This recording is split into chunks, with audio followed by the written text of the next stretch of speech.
श्रोते हो नमस्कार. इंद्रधनुष्य कार्यक्रमामध्ये क्रीडारंग सदरात मी रुची तुम्हा सगळ्यांचं मनपूर्वक स्वागत करते. या सदरामध्ये नेहमीच आपण क्रीडा क्षेत्रातल्या वेगवेगळ्या व्यक्तींसोबत बातचीत करत असतो. आज आपण विवेक सुहास सोहनी यांच्यासोबत संवाद साधणार आहोत. खरं तर ते इलेक्ट्रिकल इंजिनियर असून बुद्धिबळ या खेळाचे ते आंतरराष्ट्रीय पंच आणि राष्ट्रीय प्रशिक्षक आहेत. दक्षिण महाराष्ट्रातून आंतरराष्ट्रीय पंच म्हणून निवड होणारे ते पहिलेच आहेत. 2017 साली दिल्ली इथे झालेल्या आंतरराष्ट्रीय पंच परीक्षेत संपूर्ण जगभरात अव्वल क्रमांकाने ते उत्तीर्ण झाले. गतवर्षी चेन्नई इथे झालेल्या 44व्या वर्ल्ड चेस ऑलिम्पियाडमध्ये registration, visa, website and accreditation या डिपार्टमेंटचे इन्चार्ज आणि पंच म्हणून सुद्धा त्यांनी काम पाहिलं. तसंच रत्नागिरी जिल्हा बुद्धिबळ संघटनेमध्ये 2021 पासून ते सचिव या पदावर कार्यरत आहेत. 2019 पासून 9 देशांमध्ये ऑनलाईन तर रत्नागिरीमध्ये ऑफलाईन पद्धतीने ते बुद्धिबळाचं प्रशिक्षण देण्याचं काम करत आहेत. चला तर त्यांच्याकडून जाणून घेऊया बुद्धिबळ या खेळाविषयी.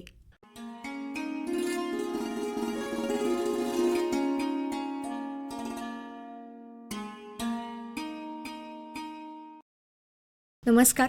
आकाशवाणीच्या स्टुडिओमध्ये तुमचं मनपूर्वक स्वागत. बुद्धिबळ या खेळामध्ये दक्षिण महाराष्ट्रातून आंतरराष्ट्रीय पंच होण्याचा मान मिळणारे तुम्ही पहिलेच आहात. तर हा अनुभव आणि प्रवास कसा होता? प्रवास आणि अनुभव नक्कीच सुखद होता. या प्रवासामध्ये अनेकांचं श्रेय आहे की त्या श्रेयामध्ये मी प्रामुख्याने दिलीप टिकेकर सर ज्यांनी चेसमॅन रत्नागिरीची स्थापना केली रत्नागिरीमध्ये, त्यांना आणि चैतन्य भिडे की जे रत्नागिरीतले पहिले राष्ट्रीय पंच आहेत, त्यांच्यामुळे माझी सुरुवात झाली या दोघांमुळे की ह्या क्षेत्रात येऊन काम करण्याची, ह्यांना देईन. त्यानंतर कोल्हापूरचे भरत चौगुले सर आहेत, त्यांनीही मदत केली आणि ह्या गोष्टीतनं पुढे जाऊन 2017 साली जी आंतरराष्ट्रीय पंच परीक्षा दिल्ली येथे झाली कॉमनवेल्थ गेम चालू असताना, त्या परीक्षेत मी पूर्ण जगभरामध्ये पहिला आलो. आणि त्यानंतर लागणारे जे 4 नॉर्म्स होते आंतरराष्ट्रीय पंच परीक्षा पास झाल्यानंतर टायटल मिळवण्यापर्यंतचे, ते मी मुंबई, दिल्ली आणि गोवा ह्या 3 ठिकाणी पूर्ण केले. आणि त्यानंतर 2017च्या शेवटी जागतिक बुद्धिबळ संघटनेकडनं मला आंतरराष्ट्रीय पंच म्हणून जे टायटल असतं इंटरनॅशनल आर्बिटरचं, ते मिळालं. अरे वा. रत्नागिरीमध्ये पूर्वीच्या काळी मिळणारं चेसचं प्रशिक्षण आणि तेव्हाचं वातावरण बुद्धिबळ या खेळासाठीचं आणि आत्ताचं वातावरण, यात तुम्हाला काय फरक जाणवतो? रत्नागिरीत असं नाही, पण आपण जो ओव्हरऑल सगळ्या गोष्टीचा विचार केला तर त्यावेळेला जे रिसोर्सेस अवेलेबल होते प्रशिक्षकांकडे असतील किंवा मुलांकडे असतील, ते फारच लिमिटेड होते. कारण पुस्तकं जी बुद्धिबळाची असतात ती आपल्याकडे बऱ्यापैकी युरोप खंडातून इम्पोर्ट व्हायची आणि तो जो लागणारा वेळ होता येण्यासाठी आपल्याकडे, मग तिथनं ती साधारण दिल्ली किंवा मुंबई 2 हबला यायची, दिल्ली, मुंबई किंवा चेन्नई, ह्या 3 ठिकाणाहून मग ती पुस्तकं जशी जमतील तशी कोल्हापूर, पुणे ह्या भागातनं आपल्याकडे उपलब्ध व्हायची. पण तो लागणारा वेळ आणि त्यासाठी लागणारा खर्च, ह्या गोष्टींचा जर आपण तेव्हाचा विचार केला तर ती गोष्ट मिळवणं हे सामान्य माणसाला तेवढं शक्य नव्हतं किंवा सामान्य कोचेसलाही शक्य नव्हतं. त्यामुळे तेव्हाचे रिसोर्सेस जे होते त्या रिसोर्सेसमध्ये त्यांनी निश्चितच चांगल्या प्रकारे काम केलं. त्यांच्यामुळेच आम्ही आज आहोत. पण आत्ताच्या पिढीचा जर आपण विचार केला तर त्यांच्याकडे रिसोर्सेसला कमी नाही आहे. कारण आपल्याला आपण टेक सेव्ही जगामध्ये जगतोय. आपल्याला एखादी गोष्ट एखाद्या मुलाच्या स्टाईलने त्याला शिकवायची जर असेल तर ती स्टाईल आपल्याला इंटरनेटवर 2 सेकंदामध्ये एका क्लिकमध्ये मिळते, बरोबर. त्यामुळे आताच्या युगाचा आपण विचार करतो ते युग आणि आत्ताचं युग, ह्याच्यामध्ये एक तर स्पीड वाढली आहे की पटकन आपल्याला एखादी गोष्ट मिळू शकते. खेळाचा जर विचार आपण केला तर त्यावेळेचा प्लेईंग स्ट्रेंथ लोकांची, जे बाहेर जाऊन खेळण्याच्या ऑपॉर्च्युनिटीज कमी होत्या. साधारण 2000 ते 2010 मध्ये आपल्या भागामध्ये होणाऱ्या स्पर्धा ह्या वर्षाला 5 ते 10 पर्यंत लिमिटेड होत्या. पण आत्ताच आपण विचार केला तर कोल्हापूर, सातारा, सांगली, मुंबई, पुणे ह्या भागामध्येच वर्षाला साधारण आपल्याकडे 100च्या आसपास स्पर्धा होत असतात. त्यामुळे संधी जास्ती उपलब्ध झाल्या आणि त्यामुळे जे आपण प्रशिक्षण घेतोय त्याचं कुठेतरी टेस्टिंग करण्याची जी आवश्यकता असते की जे आपण बरोबर ट्रॅकवर आहोत की नाही किंवा काही बदल करण्याची आवश्यकता आहे, ह्याच्या संधीसुद्धा जास्ती उपलब्ध झाल्यामुळे आपल्याला प्रत्येक वेळेला कंपॅरिझन करता येतं की आत्ता आपण हे शिकवलं ते बरोबर चाललंय का, ते मूल बरोबर ट्रॅकवर आहे, हे प्रूफिंग पण लगेच होतंय काही महिन्यांच्या काळामध्येच. त्यामुळे फरक निश्चितच पडलाय. पण आपण जर विचार दोन्ही गोष्टींचा जर करतोय तर अजून एक गोष्ट करणं गरजेची आहे की त्यावेळेचे जे रिसोर्सेस अवेलेबल होते त्यातनं ज्या प्रशिक्षकांनी काम केलं आहे ते नक्कीच वाखाणण्याजोगं असं म्हणायला हरकत नाही. कोकण पट्ट्यामध्ये आत्ता विद्यार्थ्यांचा या खेळाकडे बघण्याचा आणि विशेषतः करिअर म्हणून ते निवडण्याचा काय कल आहे? वास्तविक आत्ताच आपण जे स्टॅटिस्टिक्स दिसत आहेत समोर त्याचा विचार जर केला, आपण फक्त महाराष्ट्राच्या या गोष्टी कम्पेअर करू तर निश्चितच कोकणातनं किमान 2 ते 5 खेळाडू याच्या पुढे जाऊन काहीतरी बुद्धिबळामध्ये प्लेअर म्हणून करिअर करू शकतील असं वाटतंय. ॲज अ चेस कोच किंवा ॲज अ चेस आर्बिटर म्हणून जर मी ग्लोबली बघत असेल तर निश्चितच कोकणातल्या खेळाडूंकडे कॅलिबर आहे. पण पुढे जाऊन ती गोष्ट फुल टाईम करणं हे खेळाडूंकडनंही आणि पालकांकडनंही काही फॅक्टर्समुळे तितकं जाणवत नाही आहे, तितक्या गोष्टीने ते स्वतःला झोकून देत नाही आहेत. त्यामुळे ह्या गोष्टींवर आपण विचार करण्याची गरज आहे आणि जिल्हा संघटनेकडनं ह्या गोष्टीसाठी प्रयत्नही केले जातात.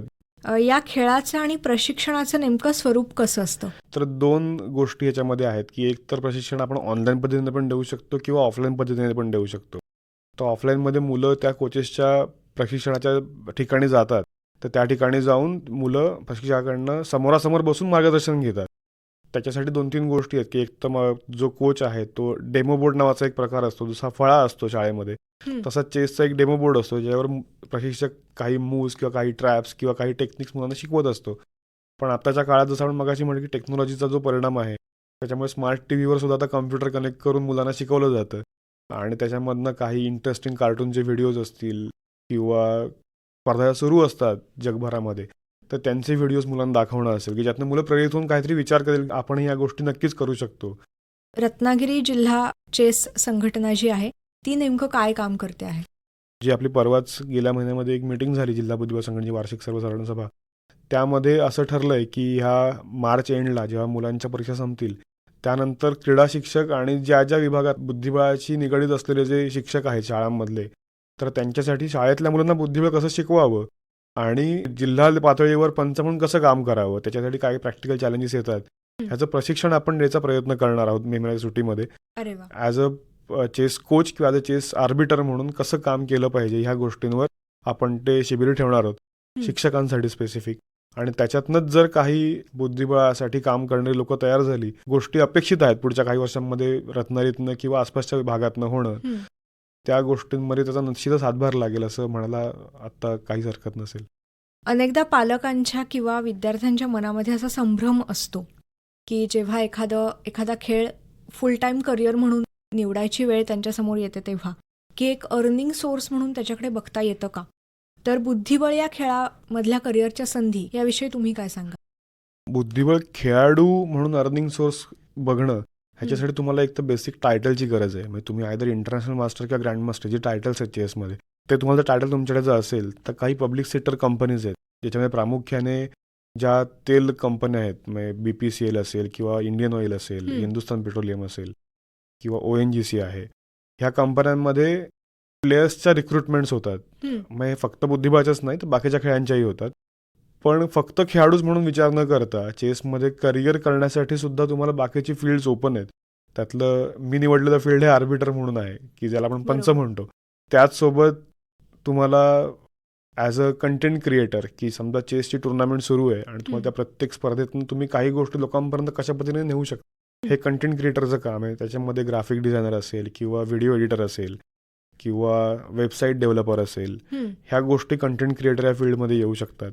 त्याच्यानंतर तुम्हाला कॉमेंट्री करण्यासाठी सुद्धा संधी आहेत की आपण जे टेक्नॉलॉजी ॲज सच ॲस्पेक्ट म्हणतोय बुद्धिबळाचा, त्याच्यामध्ये आता चेसच्या टुर्नामेंटची जशी आपण क्रिकेटची कॉमेंट्री ऐकत असतो गेम सुरू असताना, त्याच पद्धतीने आपण चेसच्या टुर्नामेंटची सुद्धा कॉमेंट्री करू शकतो ॲज अ कॉमेंटेटर म्हणून. आणि ती मुलांपर्यंत किंवा ऑडियन्सपर्यंत पोहोचण्यासाठी तुम्हाला निश्चितच फायदेशीर असणार आहे. मग ही दोघांसाठी विन विन सिच्युएशन आहे की ज्यांना चेसमधलं नॉलेज फारसं नाही आहे पण इंटरेस्ट आहे, ज्यांना ॲक्च्युअल काय चाललं आहे बोर्डावर हे समजत नाही आहे, ते तुम्ही समजून देऊ शकता.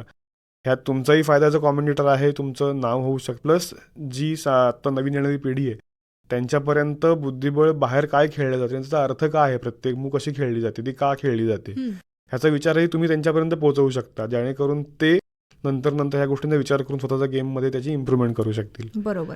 चेस फोटोग्राफर म्हणून सुद्धा आत्ता एक नवीन स्ट्रीम ओपन होते की अनेक जागतिक दर्जाच्या स्पर्धांमध्ये ज्यांना फोटोग्राफीमध्ये इंटरेस्ट आहे अशा लोकांना जागतिक बुद्धिबळ संघटनेकडनं ॲज अ फोटोग्राफर म्हणून सुद्धा अपॉइंट केलं जातं, जसं पंचांना अपॉइंट केलं जातं. त्याच पद्धतीने मुख्य पेअरिंग ऑफिसर म्हणजे जो लॉट्स पाडणं असं आपण रेग्युलर टर्म्समध्ये म्हणतो, लॉट्स पाडण्यासाठी एक डेडिकेटेड टीम असते.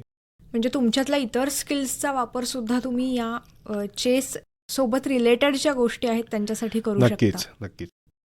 आत्ता तुम्ही टेक्नॉलॉजिकल डेव्हलपमेंटविषयी खूप बोलला, तर त्याचा नेमका काय प्रभाव तुम्हाला जाणवतो?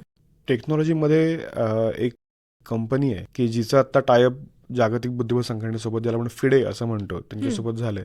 तर त्यांच्याकडे डिजिटल चेसची क्लॉक्स आहेत, म्हणजे जी बेसिकली नीड होती चेस वर्ल्डमध्ये की टायमर्स पाहिजेत, कारण नेव्हर एंडिंग खेळ आहे. त्यामुळे त्याला काहीतरी वेळेचं बंधन आणावं, ह्याच्यासाठी त्यांनी सुरुवातीला क्लॉकमध्ये काम करणं चालू केलं.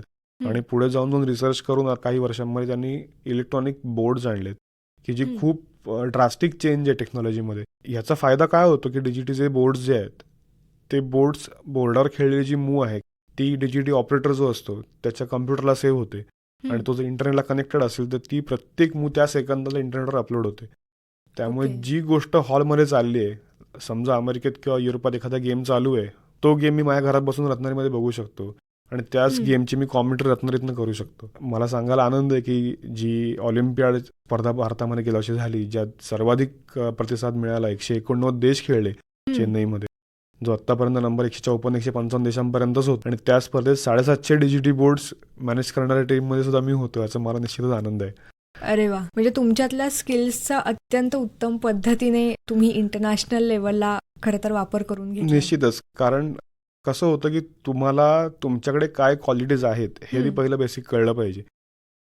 त्या क्वालिटीज ह्या फील्डमध्ये आपण कशा वापरू शकतो, बरोबर, हे जर तुम्हाला कळलं त्या वेळेला, कारण ह्या अपॉर्च्युनिटीज ह्या नेव्हर एंडिंग आहेत. टुर्नामेंटला तुम्ही जर गेलात तर तुम्हाला एक आस्पेक्ट दिसत जाईल की ठीक आहे, मी इथे काम करू शकतो, हे तुम्हाला तुमचे वर्किंग एरियाज समजतील. पंच ह्या कॅटेगरीमध्ये सब कॅटेगरीज डिफरंट पडतात, म्हणजे स्पेसिफाईड नाही आहेत कोणाकडनंच. त्याच्यामध्ये एक असेल जो फक्त हॉल मॅनेज करतो, म्हणजे ती गोष्ट तितकीच इम्पॉर्टंट आहे. ते राऊंड झाल्यानंतर सगळे बोर्डवरचे पीसेस बरोबर लावले आहेत का, किंवा क्लॉकचं सेटिंग बरोबर आहे का, ह्या गोष्टी मॅनेज करणं हा एक आस्पेक्ट झाला. त्याच्यानंतर सगळ्यांचे जे रिझल्ट्स येतात ते रिझल्ट्स कलेक्ट करून ते कम्प्युटरला फीड करून त्याचं पेअरिंग करणं नेक्स्ट राऊंडचं, किंवा टेक्निकली ह्या गोष्टी मॅनेज करणं, हा एक आस्पेक्ट झाला. तो जो रिझल्ट नोट डाऊन करण्यासाठी एक माणूस आपल्याला स्पेसिफिक बसवायला लागतो, जो तितकीच महत्त्वाची गोष्ट आहे. मुलांनी सबमिट केलेला रिझल्ट त्याच पद्धतीने नोट डाऊन करून घेणं. त्यानंतर अजून एक फळी आपल्याला लागते पंचांची, टुर्नामेंट मॅनेजमेंट करणं. की एक समजा एखादी मोठी स्पर्धा आपल्याकडे चालून आली, तर त्या स्पर्धेचं इथपासून अंतपर्यंत मॅनेजमेंट करणं, तर त्या गोष्टी डिटेलिंग करणं, काय काय गोष्टी अपेक्षित आहेत ह्या गोष्टी करून त्या संघटनेकडे सबमिट करणं, मग त्याच्यावर संघटना काम करते. तर ही गोष्ट तितकीच इम्पॉर्टंट आहे की जितकी बाकीच्या गोष्टी इम्पॉर्टंट आहेत. ऑनलाईन चेस ही नेमकी काय संकल्पना आहे? काही निवडक खेळ असे आहेत की जे दोन्ही प्लॅटफॉर्मवर आपण खेळू शकतो. त्याच्यामध्ये चेस गेल्या काही वर्षांमध्ये अतिशय पॉप्युलर झालाय, आणि लोकांना दिसतं सुद्धा की लोक ट्रेनमध्ये बसलेत आणि ऑनलाईन चेस खेळतात. ऑनलाईन चेस खेळण्यासाठी काही विशिष्ट प्लॅटफॉर्म्स आहेत की ज्याच्यावर आपण आपलं रजिस्ट्रेशन करून आपलं ईमेल आयडी किंवा मोबाईल नंबरने चेस खेळू शकतो. आता ऑनलाईन चेसमध्ये अजून एक फायदा असा आहे की समोर अपोनंट मिळतो, म्हणजे तो रिअल अपोनंट असतो, ह्युमन अपोनंट असतो. समजा मी इथे बसून ऑनलाईन चेस खेळतोय, तर माझ्यासोबत खेळण्यासाठी जपानमधनं किंवा अमेरिकेतनं एखादा प्लेअर चेस खेळू शकेल. जेव्हा आपण मुलांना सांगत असतो की तुम्ही जेव्हा प्रॅक्टिस करा, समजा प्रत्येक वेळेला मुलांच्या पालकांना चेस खेळता येतं असं नाही, किंवा त्या मुलांना एखाद्या ग्रुपसोबत येऊन चेस खेळणं प्रॅक्टिकली पॉसिबल नसतं. आता मला एक सांगायला आनंद होतो की नंदुरबारची एक मुलगी जी माझ्याकडे प्रशिक्षण गेल्या काही दिवसांमध्ये घेत होती, ती नॅशनल चॅम्पियन झाले अंडर 7 कॅटेगरीमध्ये. आणि त्या मुलीच्या आसपासच्या जे गावं आहेत त्या वातावरणामध्ये चेस कल्चर ॲज सच नाही, तिकडे प्लेयर्सच नाहीत तिच्या लेवलला खेळायला. मग तिला ऑनलाईन खेळण्याशिवाय पर्यायच नाही आहे. त्यामुळे ती मग मुलगी संध्याकाळी लॉग इन करते शाळेतनं आल्यानंतर, ती आपापल्या लेवलला ऑनलाईन अपोनंट शोधते, किंवा कधी कधी आमच्या क्लासमधली किंवा मी त्याच्याबरोबर प्रॅक्टिस गेम खेळलो. तर हे प्रॅक्टिकल प्रॉब्लेम्स जे आहेत चेस प्लेअरला, की आपल्या भागात जर त्या लेवलचं खेळणारच कोण माणूस नसेल, तर मग आपण आपल्या मित्रमैत्रिणींसोबत जे रेटचे रत्नागिरीमध्ये आहेत, ठाण्यामध्ये आहेत, मुंबईमध्ये आहेत, त्यांच्यासोबत आपण चेस खेळू शकतो घरात बसून. बुद्धिबळाच्या स्पर्धा नेमक्या कोणकोणत्या प्रकारच्या होतात प्रत्येक स्तरावरती, त्याविषयी थोडंसं सांगा. बुद्धिबळासाठी जी जागतिक बुद्धिबळ संघटना आहे, ज्याला आपण फिडे असं म्हणतो, त्यांनी 3 प्रकार प्रामुख्याने आपल्याला दिलेत. ज्याच्यामध्ये पहिला प्रकार जो तो स्टँडर्ड चेस असा आहे की जो साधारण 60 मिनिटाच्या पुढचा वेळ प्रत्येक खेळाडूला दिलेला, अशा ज्या स्पर्धा होतात तर आपण स्टँडर्ड चेस किंवा क्लासिकल चेस टुर्नामेंट असं म्हणतो. की ज्या मोठ्या स्पर्धा सगळ्या होतात जागतिक दर्जाच्या, त्या सगळ्या ह्याच प्रकारामध्ये होतात. त्याच्यानंतर दुसरा आहे, त्याला आपण रॅपिड फॉर्मॅट असं म्हणतो, की ज्याचा जो वेळ आहे प्रत्येक खेळाडूचा तो 10 ते 60 मिनिटं ह्या प्रकारामध्ये मोडतो. आणि तिसरी कॅटेगरी ती ब्लिट्झ चेसची आहे, की जी 10 मिनिटाच्या खालची वेळ प्रत्येक खेळाडूची ओके. त्या प्रकारामध्ये मोडतो. तर ह्या तिन्ही फॉर्मॅटमध्ये जागतिक दर्जासुद्धा स्पर्धा होतात. म्हणजे वर्ल्ड चॅम्पियनशिप जी होते ॲक्च्युअल ती क्लासिकल फॉर्मॅटमध्ये होते. बरोबर. पण जे खेळाडू फक्त रॅपिड फॉर्मॅटमध्ये इच्छुक असतात, की हम्म. ज्यांना संधी मिळत नाही वर्ल्ड चॅम्पियनशिप खेळायची, हम्म. त्यामुळे मग जागतिक संघटनेकडनं असा एक अप्रोच सुरू झालाय की सगळ्यांना संधी मिळावी. तर त्यामुळे वर्ल्ड रॅपिड चॅम्पियनशिप पण वेगळी होती, ज्यात सगळ्यांना संधी मिळते खेळायची. त्यानंतर वर्ल्ड ब्लिट्झ चॅम्पियनशिप होते, ज्यात सगळ्यांना संधी मिळते. तर वयोगटाच्या स्पर्धांपर्यंत आपण आलो. तर आपल्याकडे आत्ता 7, 9, 11, 13, 15, 17, 19 ह्याच्यामध्ये ओपन आणि गर्ल्स, ओके. आणि नंतर रेग्युलर ओपन ग्रुप ज्याच्यामध्ये सगळ्या वयोगटाचे खेळाडू खेळू शकतात. फक्त फिमेल ग्रुप की ज्याच्यामध्ये फक्त कुठच्याही वयोगटाची महिला खेळू शकते. त्याच्यानंतर अमॅच्युअर म्हणून एक ग्रुप आहे की ज्याच्यामध्ये हौशी खेळाडू खेळू शकतात, त्यांच्यासाठी वेगळी चॅम्पियनशिप होते. आणि ह्या स्पर्धा ज्या मी आता वयोगट सांगितले हे अगदी जिल्हा स्तरापासून आधी जिल्हा निवड स्पर्धा होते, त्यातनं निवडलेले 2 खेळाडू जिल्ह्याचं नेतृत्व करून राज्य स्पर्धा खेळतात. बरोबर. त्यातले 2 खेळाडू किंवा 4 खेळाडू त्या वयोगटाप्रमाणे राष्ट्रीय स्पर्धा खेळतात. आणि ते राष्ट्रीय संघाचं जे नेतृत्व करणारी मुलं आहेत त्या स्पर्धेत जिंकलेली ती जागतिक दर्जाच्या पण स्पर्धा खेळतात, तशाच आशियाई स्पर्धा पण खेळतात. बरोबर. मग ह्या जे वयोगट आहेत हे वयोगटाच्या स्पर्धा अगदी जिल्हा पातळीपासून जागतिक पातळीपर्यंत दरवर्षी आयोजित केल्या जातात. की ह्या स्पर्धांमध्ये सहभाग घेऊन जर तुम्ही किमान राज्यस्तरापर्यंत जर पोहोचलात तर तुम्हाला राज्य शासनाकडनं आणि केंद्र सरकारकडनं सुद्धा तुमच्या बोर्डाच्या एक्झाममध्ये काही सवलतीचे गुण दिले जातात. ह्याची बातमी नोंद घेणं गरजेचं आहे. इतक्या मोठ्या प्रमाणात आता स्पर्धा होत आहेत प्रत्येक स्तरावरती, तर पुढच्या 5-10 वर्षात या खेळात तुम्ही विशेषतः कोकणातल्या मुलांचं भविष्य कुठे बघता आणि त्यामध्ये पालकांचं योगदान नेमकं काय आहे? पुढचा आपण जर विचार केला 5 वर्षांचा, तर कोकणामध्ये बुद्धिबळाचं वातावरण अजून सुधारावं ह्यासाठी आपण Ratnagiri district chess development programme नावाची एक संकल्पना गेल्या 3 महिन्यापूर्वी सुरू केली आहे. जी संकल्पना आहे ती चैतन्य भिडे यांची आहे. आपण मगाशी म्हटल्याप्रमाणे क्लासिकल फॉर्मॅट जो मागे पडत चालला आहे आत्ताच्या फास्ट युगामध्ये, तर त्याची मुलांना जास्तीत जास्त सवय व्हावी. कारण तुम्ही जेवढं वरती जाणार आहात तेवढा तुमचा फॉर्मॅट जो क्लासिकलमध्ये कन्व्हर्ट होत जाणार आहे. त्या गोष्टींमध्ये मुलांना सवय व्हावी, त्या सराव आपल्याच जिल्ह्यामध्ये व्हावा म्हणून आपण दर महिन्याला एक क्लासिकल स्पर्धा आयोजित करतोय. आता हा पायलट प्रोजेक्ट आहे, ह्यातनं रिझल्ट चांगले मिळत आहेत. गेल्या 3ही स्पर्धांमध्ये एंट्री 2 दिवस आधी फुल झाल्या होत्या. आणि आपण ह्या स्पर्धा आहेत त्या प्रामुख्याने मग 11 किंवा 15 वयोगटाखालती किंवा 19 खालच्या स्पर्धा अशा वयोगटामध्ये स्पर्धा घ्यायचा प्रयत्न करतो. यातनं नवनवीन खेळाडूंना जे जिल्ह्यातनं उदयोन्मुख खेळाडू आहेत त्यांना संधी मिळावी.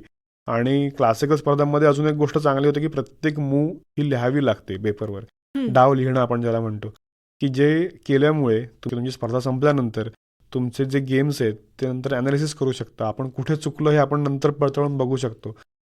चेस या खेळाचं वेगळेपण तुम्हाला काय जाणवतं? सर्वात प्रामुख्याने जाणवणं एक वेगळेपण असं आहे की बुद्धिबळामध्ये मुलं व मुली किंवा हाच एज ग्रुप असं काहीच नसतं.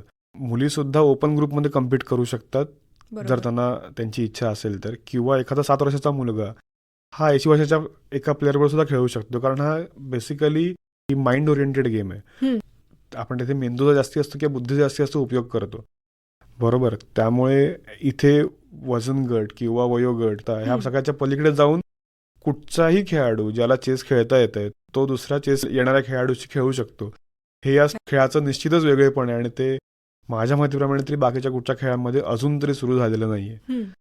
कोणतीही स्पर्धा म्हटली कोणत्याही स्तरावरची असो तर तिथे प्रेक्षकांचा सहभाग सुद्धा महत्त्वाचा असतो, किंवा त्या खेळामध्ये इंटरेस्ट निर्माण होण्यासाठी मुळात प्रेक्षकांना तो खेळ बघता यायला हवा. पण बुद्धिबळाच्या स्पर्धा बघताना जनरली प्रेक्षक दिसत नाहीत, तर त्याबाबत काय सांगाल? प्रश्न नक्कीच चांगला आहे हा. गेल्या काही वर्षांपासून ह्या गोष्टीवर काम सगळ्या स्तरावर सुरू आहे. आता ह्याच्यामध्ये मग जसं म्हणजे टेक्नॉलॉजी आणि फिजिकल अप्रोच हे दोन्ही अप्रोच सुरू आहेत सध्या. जर प्रेक्षकांसाठी असं आत्ता एक काम चालू आहे, खेळाडूंना एका विशिष्ट एन्क्लोजरमध्ये बसवलं जाईल. मग एखादा स्टेज असेल की जिथे ग्लास एन्क्लोजर असेल, त्यातनं त्यांना आवाज येणार नाही, त्यांना त्रास होणार नाही बाहेरच्या प्रेक्षकांच्या बोलण्या चालण्याचा किंवा मुवमेंट्सचा. आणि तिथे मे बी व्हेंटिलेशनच्या सोयी असतील किंवा एअर कंडिशनिंग असेल, ह्या गोष्टी प्रोव्हाइड केल्या जातील. त्या स्टेडियममध्ये बाजूला प्रेक्षक बसून ती स्पर्धा ॲक्च्युअल जे प्लेयर खेळत आहेत ते लाईव्ह बघू शकता. आणि भारतातलं आपण उदाहरण घेतलं तर टाटा स्टील इंडिया म्हणून स्पर्धा जी आहे ती 2018 पासून नॅशनल लायब्ररी जो कलकत्त्यातली आहे तिथे होते. आणि तिथे स्टेजवर 10 जण खेळत असतात आणि त्या 10 जणांचा खेळ LED स्क्रीनवर मागे इलेक्ट्रॉनिक बोर्ड्सच्या पद्धतीने दाखवला जातो. ओके. आणि तो जो सगळा व्ह्यू आहे तो लोक एका ऑडिटोरियममध्ये बसून घेत असतात. म्हणजे साधारण एक सिटिंग कॅपॅसिटी त्या लायब्ररीची साधारण 800 जणांची आहे. आणि यावर्षी मी त्या स्पर्धेला गेलो होतो इलेक्ट्रॉनिक बोर्डसाठी. आणि त्या स्पर्धेमध्ये असं दिसलं की साधारण जी लोक येणारी आहेत त्या लोकांना कधी कधी बाहेर थांबवावं लागतं की आज जागा नाही आहे. ह्याच्यावर प्रयत्न निश्चित पद्धतीने चालू आहेत. जेव्हा शाळेच्या वयोगटातली मुलं एखादा खेळ खेळायला सुरुवात करतात किंवा त्याकडे करिअर म्हणून बघू पाहतात, तेव्हा जनरली विद्यार्थ्यांचा किंवा पालकांचा जो कल आहे तो आउटडोअर खेळ जे आहेत त्यांच्याकडे जास्त दिसतो. मग अशा वेळी चेस हा एक इनडोअर गेम आहे असं आपण म्हणूया, त्याकडे विद्यार्थ्यांनी वळावं यासाठी तुम्ही काय सांगाल? आपण 2 गोष्टी फक्त कम्पेअर करू, ह्यातनं सगळ्यांना उत्तराचं मिळून जाईल. 1 तास धावणं आणि 1 तास जागेवर एका बसणं ह्यामध्ये जमीन अस्मानाचा फरक आहे. तुम्हाला 1 तास जागेवर एका बसायला तुमची बैठकीची तयारी लागते आणि त्यासाठी तुम्हाला फिजिकल स्टॅमिना तितकाच लागतो जितका स्टॅमिना तुम्हाला 1 तास धावायला लागतो. जे उदाहरण लोकांसमोर आलं होतं 2 वर्षापूर्वी जी वर्ल्ड चॅम्पियनशिप झाली, त्या वर्ल्ड चॅम्पियनशिपमध्ये जो जगज्जेता झाला मॅग्नस कार्लसन नावाचा, जो 5 वेळा वर्ल्ड चॅम्पियन झालाय, त्याने त्या वर्ल्ड चॅम्पियनशिपमध्ये स्वतःचं वजन 13 किलो कमी केलं. कारण ते गेम्स 6 तास ते 8 तास चालणारे होते. त्यामुळे ह्याचा विचार पालकांनी करणं निश्चितच गरजेचं आहे की जी बैठकीची जी सवय मुलांना लागते आणि त्यातनं जे आपलं एनर्जी ड्रेन आउट होते विचार करून किंवा बाकीच्या गोष्टींमधनं, त्या गोष्टींवर जर पालकांनी विचार केला तर ही गोष्ट निश्चितच रिलेटिव्ह आहे. आणि हे स्टॅटिस्टिक पण आपल्यासमोर प्रॅक्टिकली अवेलेबल आहेत. त्यामुळे आउटडोअर आणि इनडोअर असा फरक न करता विद्यार्थ्यांचा कल कोणत्या खेळाकडे आहे निश्चितच तिथे जास्त त्यांना प्रोत्साहन दिलं गेलं पाहिजे. कल म्हणण्याची ज्याची मुलांना आवड आहे की ज्यात ती मुलं स्वतःला एन्जॉय करतील. म्हणजे करिअर म्हणून तुम्हाला एखादी गोष्ट जर बघायची असेल तर ते करिअर हे हॅमरिंग न करता शक्य तितकं काही पहिल्या वर्षांमध्ये मुलांना तो खेळ किंवा ती कला एन्जॉय करायला द्या. जेवढे ती गोष्ट एन्जॉय करतील तितकंच त्यांचं इंटरेस्ट वाढत जाईल आणि इंटरेस्ट वाढल्यानंतर ऑटोमॅटिक रूपांतर करिअरमध्ये निश्चितच होऊन जाईल. आपले अनेक श्रोते हा कार्यक्रम ऐकतायत तर त्यांना तुम्ही काय संदेश द्याल? जेवढं शक्य तितकं बुद्धिबळ फॉलो करा. बुद्धिबळाचे अनेक फायदे आहेत की जे सायंटिफिकली प्रूव्ड आहेत, ज्याच्यामध्ये आपण अल्झायमर रोगावर सुद्धा चेस खेळण्यामुळे लोकांची मेमरी इम्प्रूव्ह झाले असे सायंटिफिकली एव्हिडन्स आपल्याकडे आहेत. तर त्यामुळे जितकं शक्य तितकं चेस खेळत राहा तर तुम्हाला फायदा तुमच्या आयुष्यात नक्कीच कोणत्या ना कोणत्या प्रकारे होईल, ह्यात शंका नाही. तुम्ही आज इथे आलात आणि चेस या खेळाविषयी आम्हाला संपूर्ण माहिती दिली त्याबद्दल तुमचे मनपूर्वक आभार. धन्यवाद.